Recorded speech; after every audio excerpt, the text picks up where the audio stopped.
Assalamualaikum warahmatullahi wabarakatuh. Kembali lagi dengan saya Ahmad Bustalul Arifin. Pada kesempatan kali ini saya akan menginformasikan kepada Bapak Ibu semua yaitu tentang honorer kembali.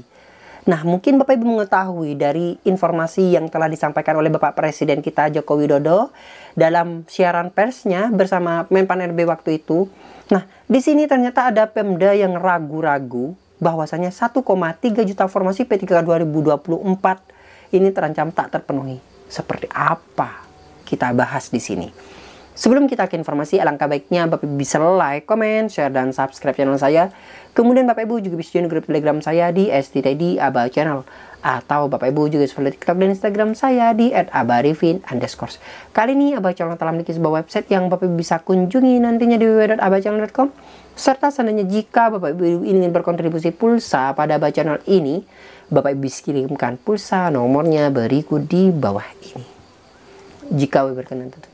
Langsung saja kita bahas informasinya berikut ini. Nah, di sini Bapak Ibu semua ada sebuah informasi, saya kutip kembali dari jpnn.com. Ada berita seperti ini. Kita lihat bersama-sama. Saya juga belum membacanya. Kita baca bersama-sama.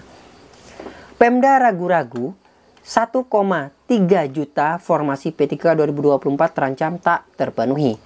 Rabu 10 Januari 2024. Nah, seperti apa sih informasinya? jpnn.com Jakarta.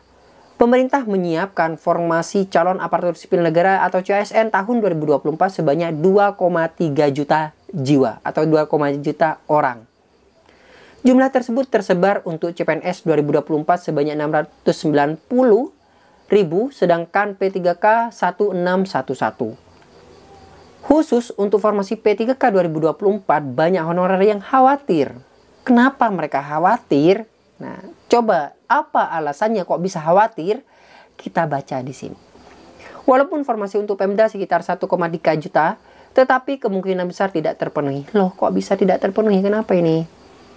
Menurut Ketua Forum Honorer Non Kategori 2 Indonesia atau FHNK21, tenaga kependidikan atau Tendik Sutrisno, pihaknya sudah menyampaikan kepada honorer Tendik untuk mengawal di masing-masing daerah supaya bisa memaksimalkan kuota Tendik termasuk penjaga sekolah agar tidak tercecer dalam pengangkatan P3K 2024. Benar nih, karena tenaga satpam ataupun apa itu dimasukkan outsourcing waktu itu di tenaga non ASN, padahal di sekolah beliau-beliau ini dianggarkan dari dana BOS biasanya ataupun BPOPP ataupun yang lain lah masing-masing daerah, intinya dari pendapatan daerah.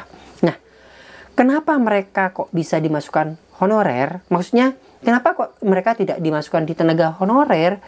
Nah, itu karena kemarin kalau misalnya pramu-pramu itu Bapak Ibu semua itu masuknya di kategori outsourcing, padahal mereka di sekolah itu bukan outsourcing sebenarnya, tapi honorer memang.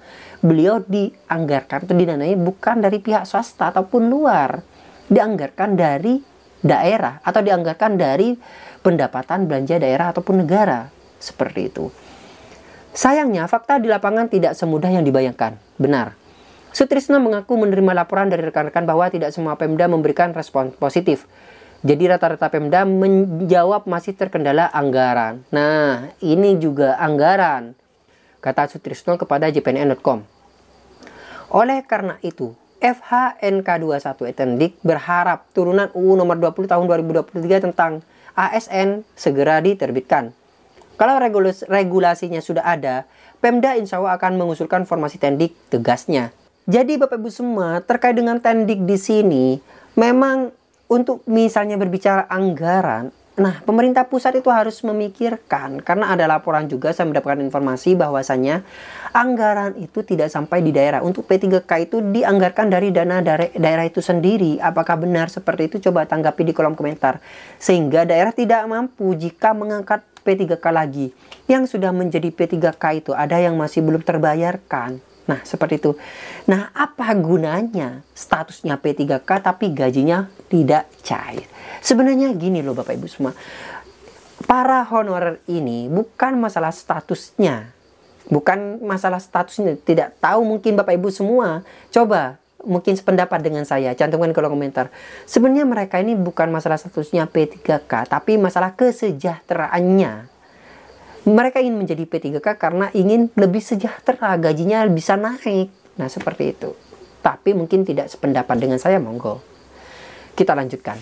Secara terpisah, Dewan Pembina Forum Honorer K2 Tenaga Teknis Administrasi Indonesia Nurbaiti mengatakan perintah Presiden Jokowi soal honorer sudah sangat jelas benar saat di siaran persnya. Pemerintah pusat dan daerah diminta menuntaskan honorer sampai dengan 31 Desember 2024. Pemda jangan blongo lagi, mbalelo lagi. Ini titah presiden loh, tegasnya. Dia mengungkapkan jatah P3K 2024 sebanyak 1611727 formasi.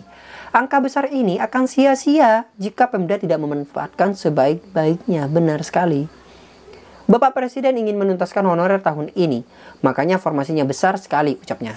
Tapi ingat, di dalam aturannya nanti kalau misalnya bermasalah, kita bicara masalah ijazah, sudah tidak bisa. Karena honorer masih banyak yang SMA maupun SMP, ada lagi yang SD. Nah, seperti itu. Dia pun menyarankan seluruh honorer K2 mengawal di masing-masing daerah agar usulan formasi P3K 2024 bisa dimaksimalkan. Sesuai dengan surat Menpan RB Azwar Anas nomor B3540 MSM 01/00/2023 tanggal 21 Desember 2023 ditegaskan tenggat waktu pengusulan kebutuhan CPNS 2024 dan P3K 2024 sampai dengan 31 Januari. Loh, hampir nih sudah. Dengan total formasinya sebanyak 2.302.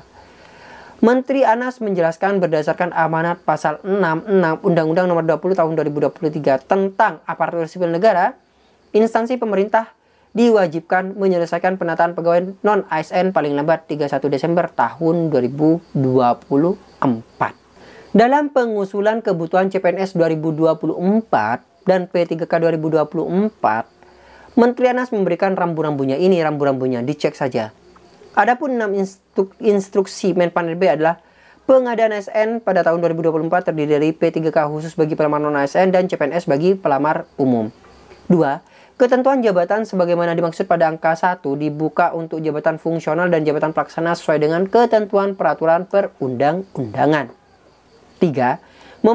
Memperhatikan kondisi pegawai non-ASN saat ini akan dipertimbangkan jabatan pelaksana untuk P3K dengan persyaratan jenjang pendidikan paling rendah sekolah dasar. Nah, ini yang saya bahas Bapak Ibu semua. Dalam pengadaan ASN sebagaimana dimaksud angka 1 huruf A. 4. Instansi pemerintah diharapkan untuk mengusulkan kebutuhan ASN dengan wajib memprioritaskan penataan pegawai non-ASN. Nah, saya ingin mengetahui nanti, kita bahas di kesempatan berikutnya, yaitu tentang informasi ini, edaran ini. Saya belum menginformasikan di channel ini. Jadi coba nanti saya lihat yang nomor tersebut barusan yang saya bacakan, apakah benar adanya, kita cari kebenarannya nanti. 5. Merujuk penjelasan sebagaimana angka 1 sampai dengan angka 4 diharapkan PPK untuk menyampaikan jumlah kebutuhan CPNS dan P3K tahun 2024 dengan melampirkan surat usulan dan surat pernyataan tanggung jawab mutlak atau SPTJM sesuai dengan format terlampir pada aplikasi e-formasi paling lambat 31 Januari 2024. Jumlah kebutuhan yang disampaikan pada angka 5 akan menjadi pertimbangan dalam penetapan jumlah kebutuhan ASN tahun 2024. Jadi usulannya melalui aplikasi e-formasi dari masing-masing instansi. Biasanya BKD ataupun dari instansi daerahnya itu yang menjadi servernya. Oleh sebab itu, maka pemerintah daerah di sini harus mengusulkan. Percuma ada formasi yang telah digebu-gebu oleh pemerintah, tapi pemerintah daerah tidak mengusulkan. Entah karena anggarannya kurang atau seperti apa. Mohon bisa konfirmasi ke pemerintah pusat agar ada solusi terbaiknya. Seperti apa jalan keluarnya? Misalnya anggarannya kurang, nah seperti apa? Atau mungkin ada informasi yang lain yang bisa mengenjal pemerintah di daerah, mohon sampaikan pada pemerintah pusat. Atau mungkin Bapak Ibu ingin menanggapi video ini, silakan tanggapi di kolom komentar di bawah ini. Jadi nanti Bapak Ibu semua mungkin video ini akan up dan dibaca atau dilihat oleh pemangku kebijakan sehingga menjadi pertimbangan tentunya. Nah, mungkin sekian informasi yang dapat saya sampaikan kepada Bapak Ibu semua. Kurang lebihnya saya mohon maaf. Semoga informasi ini bermanfaat. Wassalamualaikum warahmatullahi wabarakatuh.